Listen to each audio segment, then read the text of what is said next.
ಆದರೆ 2013ರಲ್ಲಿ ಆನಿಲ್ ಡಿಸೋಜ ಎಂಬ ಒಬ್ಬ ನನ್ನ ಆತ್ಮೀಯರು ನನ್ನನ್ನು ಸಂಪರ್ಕಿಸಿ ನಾವು ಯಾಕೆ ಟಿ ವಿ ಚಾನೆಲನ್ನು ಶುರು ಮಾಡಬಾರ್ದು ಅಂತ ನನ್ನ ಹತ್ರ ಕೇಳಿದರು. ಅವರು ಟಿ ವಿ ಚಾನೆಲಲ್ಲಿ ಎಕ್ಸ್ಪರ್ಟ್ ಆಗಿದ್ದರು, ಅಂದರೆ ಆಲ್ರೆಡಿ ಒಂದು ಟಿ ವಿ ಚಾನೆಲನ್ನು ನಡೆಸ್ತಿದ್ರು.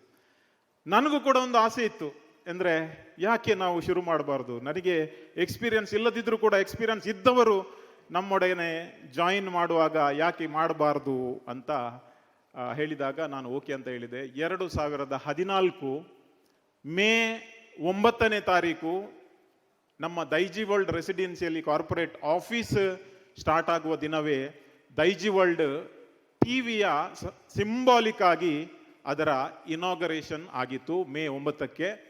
ನಂತರ ಜೂನ್ 16 ತಾರೀಕಿಗೆ ನಮ್ಮ ಟೆಲಿಕಾಸ್ಟ್ ಸ್ಟಾರ್ಟ್ ಆಗಿತ್ತು. ಜೂನ್ 16, 2014ನೇ ಇಸವಿಗೆ ಟೆಲಿಕಾಸ್ಟ್ ಸ್ಟಾರ್ಟ್ ಆಗಿತ್ತು. ಆದರೆ ನನ್ನ ಆತ್ಮೀಯರೇ, ನಿಮ್ಮೊಂದಿಗೆ ಈ ಮಾತನ್ನು ನಾನು ಹಂಚಿಕೊಳ್ಳಲೇಬೇಕು. ಯಾಕೆಂದರೆ ಈ ಮಾತನ್ನು ನಾನು ಯಾವಾಗಲೂ ಎಲ್ಲಿ ಕೂಡ ಹೇಳಿದ್ದು ನನಗೆ ನೆನಪಿಲ್ಲ. 10ನೇ ವರ್ಷದ ಸಂಭ್ರಮದಲ್ಲಿ ಈ ಮಾತನ್ನು ಹೇಳಬೇಕು. ಆನಿಲ್ ಇಲ್ಲಿದ್ದಾರೆ ಆತ್ಮೀಯರು, ಸ್ಟಾರ್ಟ್ ಮಾಡಲಿಕ್ಕೆ ಕಾರಣ ಅವರು. ಆದರೆ 2014ರಲ್ಲಿ ಎಂಡ್ ಅಥವಾ 15ರಲ್ಲಿ ಒಂದು ವೈಯಕ್ತಿಕ ಕಾರಣಕ್ಕೋಸ್ಕರ ಆನಿಲ್ ಇವರಿಗೆ ಟಿ ವಿ ಚಾನೆಲನ್ನು ಮುನ್ನಡೆಸಲು ಅಸಾಧ್ಯವಾಯಿತು. ಆವಾಗ ನಾನು ಬಹುಶಃ ಸಮುದ್ರದ ಮಧ್ಯೆ ಹೋಗಿ ನಿಲ್ಲುವಂತಹ ಒಂದು ಕಠಿಣ ಪರಿಸ್ಥಿತಿ. ನನಗೆ ಎಕ್ಸ್ಪೀರಿಯನ್ಸ್ ಇಲ್ಲ, ನನ್ನ ತಂಡದಲ್ಲಿ ಇದ್ದವರಿಗೆ ಜಾಸ್ತಿ ಎಕ್ಸ್ಪೀರಿಯನ್ಸ್ ಇಲ್ಲ, ನಮ್ಮ ಮ್ಯಾನೇಜ್ಮೆಂಟಿಗೆ ಎಕ್ಸ್ಪೀರಿಯನ್ಸ್ ಇಲ್ಲ. ಏನು ಮಾಡುವುದು? ಒಂದರ ಮೇಲೊಂದು ಸೆಟ್ ಬ್ಯಾಕ್ಸ್.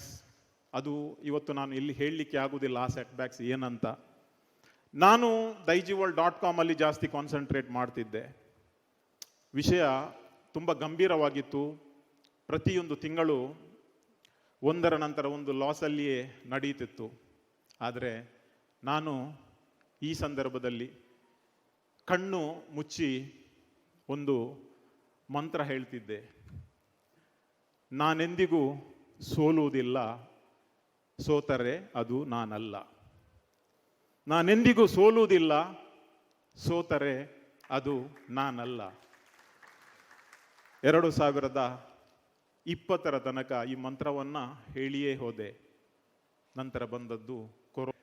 ಆ ಹೊತ್ತು ನನ್ನ ಮನಸ್ಸಿಗೆ ಬಂದದ್ದು ಒಂದೇ ಯೋಚನೆ, ಜನರು ಒಂದು ಕಡೆಯಲ್ಲಿ ಕಷ್ಟಪಡ್ತಿದ್ದಾರೆ, ಸಾಯ್ತಿದ್ದಾರೆ, ನಾಳಿನ ಭವಿಷ್ಯದ ಬಗ್ಗೆ ಯಾರಿಗೂ ಚಿಂತೆ ಇಲ್ಲ, ಇವತ್ತು ಬದುಕಿದರೆ ಅದೇ ದೊಡ್ಡದು. ಇಂಥ ಸನ್ನಿವೇಶದಲ್ಲಿ ನಾವು ನಮ್ಮ ಒಂದು ಎನರ್ಜೆಟಿಕ್ ಟೀಮ್ ಇತ್ತು. ನಾನು ಯಾರ ಹೆಸರನ್ನ ಇಲ್ಲಿ ತೆಗೆದುಕೊಳ್ಳುವುದಿಲ್ಲ, ಎಂಟೈರ್ ಟೀಮ್ ನನ್ನೊಂದಿಗೆ ಇತ್ತು, ನಮ್ಮೊಂದಿಗೆ ಇತ್ತು. ಅಲ್ಲಿ ನಾನು ಎಂಬ ಶಬ್ದ ಇರಲಿಲ್ಲ, ನಾವು ಎಂಬ ಪದ ಇತ್ತು. ನಾವು ಜೊತೆ ಸೇರಿ ಸ್ಟುಡಿಯೋದಲ್ಲಿ ಬಹುಶಃ 16ರಿಂದ 18 ಗಂಟೆಗಳ ತನಕ ಕೆಲಸ ಮಾಡಿ, ಯಾವುದೇ ಫಲಾಪೇಕ್ಷೆ ಇಲ್ಲದೆ ಹೇಗೆ ಜನರಿಗೆ ರೀಚ್ ಔಟ್ ಮಾಡುವುದು, ಹೇಗೆ ಜನರನ್ನ ಈ ಕಷ್ಟದಿಂದ ಸಂಕಷ್ಟದಿಂದ ಪಾರು ಮಾಡುವುದು. ನಾಳಿನ ದಿನ ನಾವು ನೋಡಿದೇವೇ ಇಲ್ಲ, ನಮಗೆ ಗೊತ್ತಿಲ್ಲ. ಆದರೆ ಇವತ್ತಿನ ದಿನ ಹೇಗೆ ಬದುಕುವುದು ಮತ್ತು ನಮ್ಮ ಜನರಿಗೆ ನಾವು ಹೇಗೆ ಹೆಲ್ಪ್ ಮಾಡುವುದು, ಅದು ಒಂದೇ ಯೋಚನೆ ನಮ್ಮ ಮನಸ್ಸಿನಲ್ಲಿತ್ತು. ಯಾಗಾಹ್ ಕರ್ಮಾಶು ಕೌಶಲಂ. ನಾವು ಬೇರೆಯವರಿಗೆ ಹೆಲ್ಪ್ ಮಾಡಿದರೆ, ಅವರ ಬಗ್ಗೆ ಒಳ್ಳೆಯದನ್ನು ಆಲೋಚನೆ ಮಾಡಿದರೆ, ಅವರಿಗೆ ಏನಾದರೂ ರೀಚ್ ಔಟ್ ಮಾಡಿದರೆ ಅದರಿಂದ ಪ್ರತಿಫಲ ನಾವು ಅಪೇಕ್ಷಿಸಬಾರದು. ನಮ್ಮ ಕೆಲಸವನ್ನು ಶ್ರದ್ಧೆಯಿಂದ ಮಾಡಬೇಕು.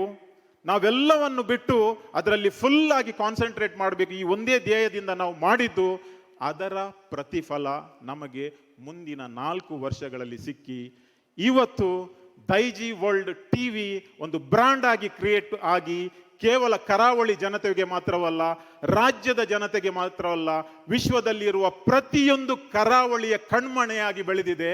ಇದು ನಮ್ಮ ತಂಡದ ಯಶಸ್ಸು, ನಿಮ್ಮ ಆಶೀರ್ವಾದದ ಯಶಸ್ಸು, ನಾವು ಕಲಿತ ಪಾಠ. ಇನ್ನೊಬ್ಬರಿಗೆ ಮಾನವೀಯತೆ ತೋರುವುದು, ಇನ್ನೊಬ್ಬರಿಗೆ ಸಹಾಯ ಮಾಡುವುದು, ನಮಗೆ ಆಟೋಮ್ಯಾಟಿಕ್ ಆಗಿ ಆ ಭಗವಂತ ಪ್ರತಿಫಲ ನೀಡುತ್ತಾನೆ ಎಂಬ ದೊಡ್ಡ ಪಾಠವನ್ನು ನಾವು ಇದರಿಂದ ಕಲಿತಿದ್ದೇವೆ. ಆತ್ಮೀಯರೇ, ಕಳೆದ ಒಂದೆರಡು ವಾರದ ಹಿಂದೆ ಒಬ್ಬ ಯೂಟ್ಯೂಬರ್ ನನ್ನ ಹತ್ರ ಸಂದರ್ಶನ ಮಾಡಲಿಕ್ಕೆ ಬಂದರು.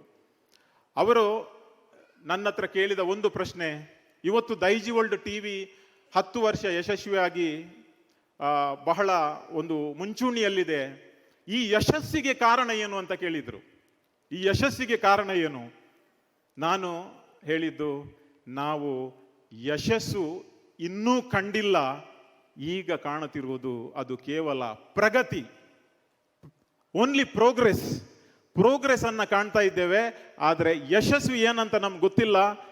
ಒಂದು ವೇಳೆ ಯಶಸ್ವಿ ಏನಂತ ಗೊತ್ತಿದ್ರೆ, ಯಶಸ್ವಿ ನಾವು ಆದೆವು ಎಂಬ ಚಿಂತನೆ ಮನಸ್ಸಿಗೆ ಬಂದರೆ ಬಹುಶಃ ಅದೇ ದಿನ ದೈಜಿ ವರ್ಲ್ಡ್ನ ಕೊನೆ ದಿನ ಕೂಡ ಆಗಿರಬಹುದು. ಯಾಕಂದ್ರೆ ಯಶಸ್ಸು ಮನುಷ್ಯನಿಗೆ ಇನ್ನೂ ಮುಂದೆ ಹೋಗಲು ಅದೊಂದು ಅಡ್ಡಿಯಾಗುತ್ತದೆ ಎಂಬುದು ನಮ್ಮ ಇಡೀ ತಂಡದ ಭಾವನೆ.